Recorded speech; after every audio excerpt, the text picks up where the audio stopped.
I am the digital content manager with 25 News Now, and I'm here with Rick McBrayer. He is the Victoria County Emergency Management Coordinator.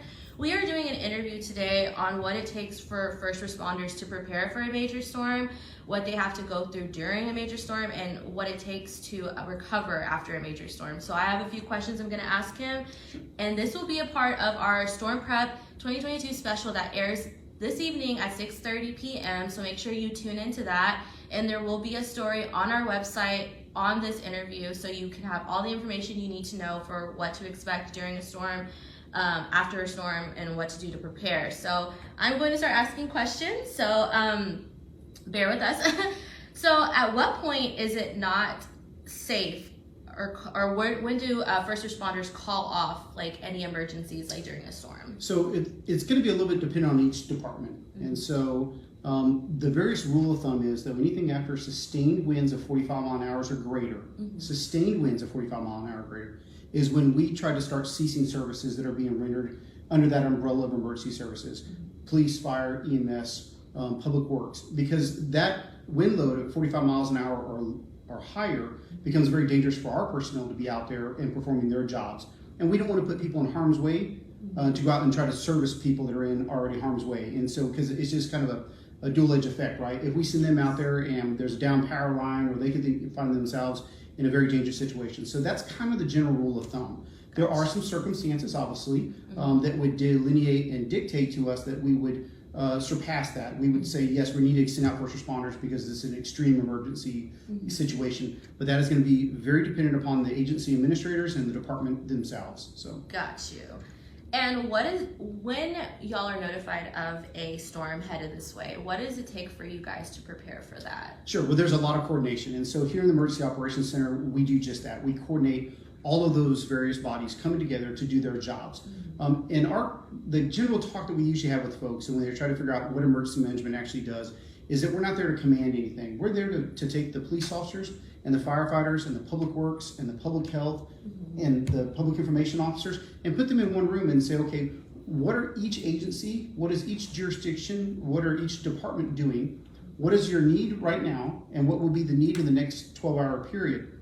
We then bring all that together into one plan, and that way then everybody understands.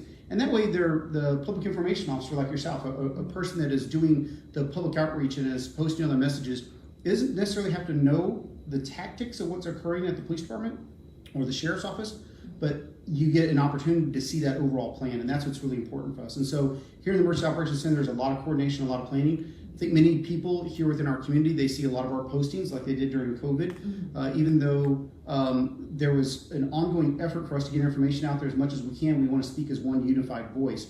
And so many people in our community will see that our postings are regularly updated, whether we're doing a public information piece, a PSA, a short video, and the best we can, we're trying to pull those pieces together. And we started that in a very early process because we want people to start being aware, yes. because no business is alike. You know, news for you folks, you're going to be there all the way up to the last moment you can be. Well, we may have other businesses that are out there, or family members, or other entities within our community that necessarily can take a different approach. It could be, I don't know, a lawn care service that may say, you know what, I don't necessarily need to be operating today. I'm going to let my employees go home and start their preparation for their families. But yet the hospital is the exact opposite. They're up to the very end trying to get things prepared for it and make sure the hospital is safe and hardened for the event that may be coming at them. So that's true, very true. Every business is different. Yes. And then when does the risk, well, you did answer that already. Okay, so how do you know when to evacuate? Like, how do you know to let the community that it's time to evacuate? Great question. So the general rule of thumb, and I've already said this a couple times, the general rule of thumb is we know that certain wind loads start creating a very bad problem in our infrastructure that we have. That includes utilities, that includes our home structures, that includes our commercial business structure, that includes the building envelope that we have associated, your garage doors, your roofing materials. The general rule of thumb is anything from a Category 3, a direct hit from a Category 3 wind load is going to cause some severe damage to a lot of buildings and a lot of those things. And so our general rule of thumb is that if we see a strong Cat 3 hurricane coming directly at Victoria, or that we know that we're going to be in that wind load environment for a duration of time, my suggestion is going to be to our elected officials and our command staff that we really probably need to look at doing a mandatory evacuation. really hammering home the message to people is that it is not going to be safe for you to be here. And that's very unique because once again, we sit inland by 35 to 40 nautical miles inland. So the wind load will die down from a Category 3 hurricane dramatically. And that's really important because while I'm on that topic, I want to make sure that people fully understand Hurricane Harvey. Hurricane Harvey, we prepared for a Category 4 hurricane. We knew that Hurricane Harvey was going to be a big storm, and it was going to be a powerful storm. And Rockport took the blunt of that storm. Here in Victoria, after everything was said and done, we went back and started looking at all the wind loads that we had, and we had about a Category 1 hurricane. I'm not dismissing the fact that we didn't have areas within our community that had downburst or higher winds or even some tornadic activities that caused those wind loads to go above a Category 1, maybe to a Category 2 hurricane. But in all reality, most of the experience that Victoria had, Victoria County proper, was around the 85 to 86 to 87 mile an hour range. And so it's really important for us to understand. I don't want people to get in this false sense of hope or understanding that, well, I prepared for a Category 4 hurricane and I rode out a Category 4 hurricane as well. It's not indeed the case. You prepared for a Category 4 hurricane, you rode out a Category 1 hurricane. And that's really important for us to understand. So when we're looking at these wind loads and we're looking at the trajectory of a hurricane and the strength and the intensity, we're going to try to make some relative good decisions based on that information and really try to advise people, but we don't want them to have that false sense of hope. Just because you get in the batter's box once without a helmet on doesn't mean that you're taking that chance that you could get hit and you could get severely injured, and that's what we want to make sure people understand. So that's very true. Thank you for that information. Another question I had was, what is the procedure for responding to an emergency during a major storm? Like, is there anything y'all have to follow, like protocol? Sure, there's going to be quite a few, and I'm not going to get into the very specifics for each department because they are going to vary very differently. You have county commissioners that are out there that are doing road repairs and clearing debris during and even after. You have public works that are out there barricading roadways. So each one of those is going to be very department dependent based upon their best practices and protocols that they use for them to be able to have calls for service being rendered.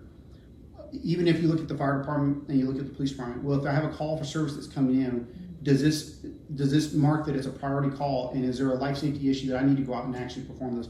And so it's going to be very department dependent. And I know that's not the best answer, but it's kind of one of those things that they have to weigh specifically at their department level to say, can we actually do this and perform it without putting somebody else in jeopardy or somebody else in harm's way? Very true. I totally understand that. Also, what advice would you give to someone experiencing emergency during a major storm? Is there any advice that you would give somebody? First advice I can give everybody is be prepared yourself. If you yourself are prepared, that means you become more resilient. And if you're more resilient, you're better likely to respond to something very in a likely manner that is going to lessen the impact on you. Perfect example would be, many of us, is probably even when you grew up, someone along the way said, hey, Jennifer, let's go out and learn how to change your tire on your car. Because that way you're not in that moment when you're sitting on the side of the highway and your tire is flat that you're trying to figure that out. If you've been taught that before, you're already 3 steps ahead of everybody else. You already know, hey, I know when I go to a safe location, I go put the jacket in a certain location, I know how to undo this tire. Even if you have some basic knowledge on it, you're better prepared for somebody else. So the key component is being prepared. And then start looking at those things that you have. Making sure you have a disaster supply kit that if you are going to stay during a storm, and we have not called for a mandatory evacuation, and that we know they're going to lose utilities. We know for a fact, I'm going to repeat that, we will lose utilities of some sort. Cable, power, water, wastewater, those things are going to be susceptible to the wind load and surge environment of a hurricane. We know we're going to lose those. So if we're prepared for those, we have a shelter-in-place kit that we can sustain ourselves for 5 to 7 days.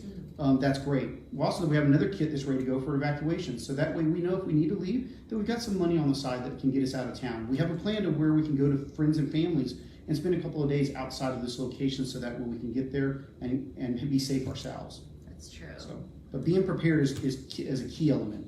Got you. So make sure everyone is prepared. Absolutely. And then, so how does this play a toll on you as a first responder when a major storm hits, and just all of what it takes to prepare, and then also the aftermath of it? Well, how does it toll on me individually or just in first responders? First responders, yes. In first responders, your generality of your life is you're always performing service to other folks. Whether that's excellence through service because you're out there and you're performing these day in and day out tasks every single day. You do it because there's a love of sharing that service to others, and for whatever reason. And as first responders, that becomes very daunting on our shoulders. Oftentimes you see that first responders will get burned out very quickly, simply for the fact that they're doing it day in and day out. We go to a call as a police officer or a firefighter, you go to a theft call, or you go to a medical emergency, or you go to a house fire. For you, that may be the first time you've ever experienced that in your life. For us, we may have already experienced that same call 4 times already that day. And so we have to remind ourselves that that customer service oriented environment is still there. So when we go through these events, Hurricane Harvey, I was down here in the Emergency Operations Center for 23 days. I didn't take a day off for 23 days. I was here performing the jobs. And it's a daunting task because there's a lot of moving parts. And nowhere along the way could I ever say that I understood everything that was happening during Hurricane Harvey or what was happening in our community, because everybody started picking up their piece of the puzzle and started doing it. Fire and police and EMS were doing their jobs. Public Works were out doing their jobs. Public Health was doing theirs. The hospitals were doing their jobs. Our nonprofit organizations were out there doing their jobs. The churches and house of worships were stepping in to service the community that they were in. And that's really important. And so it's a very daunting task. And so it takes a toll on you. It finally obviously wears you down a little bit. Yes. But for whatever reason, we all come back and do it again because it's the love of the job. I mean, it's just, it is a very neat environment to be in. So I understand completely.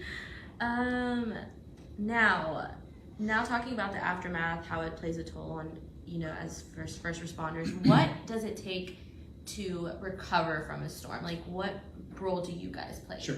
So once again, the role we play here in the Emergency Operations Center is bringing all of those bodies together, those departments and agencies, and saying, okay, we're now H plus, and so H means hurricane. And so before we get up to hurricane, we're H minus, and so now we're H plus, and we've moved into recovery. Within the first couple hours, it's really important for us to understand what's damaged out there. What infrastructure do we have? What infrastructure is damaged? How do we best get that information to our coordinating bodies, the utility companies? How do we get that information over to them so they can start that process? And we also have some critical infrastructure we have to take care of. The hospitals, the schools, some of the banking industry, the fire stations, police stations. We want to get restorations back to those very quickly. So in those first couple of hours of H+, we're really looking at the fact of what's our damage within our community, and then also what services do we need to actually start performing for the citizens that may have issues during that time, medical emergencies or maybe fires or car accidents or even stranded motorists or things like that. And so there's a lot of moving parts very quickly happening. Days after that, we're really into recovery mode. And now we're looking in our community and saying, who has an unmet need? Do we have debris that's out there we got to pick up? Do we have people that have holes in a roof that need services? And so how do we connect them in with our non-governmental organizations? The long-term recovery groups, American Red Cross, Salvation Army. How do we put all that together into one element to say, okay, these are the things that can help our community recover? Because our ultimate goal is to get back how we were 2 or 3 days prior to the event, especially for a hurricane. True, very true. And then going to kind of close out the interview, I'm just going to ask questions on how Hurricane Harvey, how that played a role in your life as a first responder. Like, what was one of the biggest takeaways you got from that experience?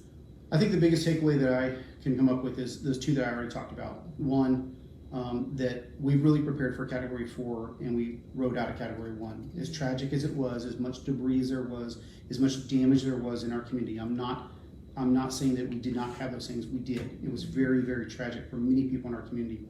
But we had a wind load of Category 1. It's so important for us to remember that because the last major storm that hit our area was Hurricane Carla in 1961. It was a Category 4 hurricane that hit the Victoria area and caused a lot of damage then at that time. So we want to make sure that we're very aware of that and that we make sure. The secondary thing is what I had spoke about earlier, is I was really amazed as our community went into recovery, how many moving pieces within our community were there to help each other. It was neighbors helping neighbors. Wow. And it was really neat to see that because as we went through that and our community started to grow back and started recovering, we had all these people that were meshing together to help each other. And even though one neighbor had very little needs, the other neighbor may have had a lot greater needs. And so they were then there helping each other. And of course, then we move into COVID. And what did we tell people for 2 years? Hey, separate, stay at home, stay safe.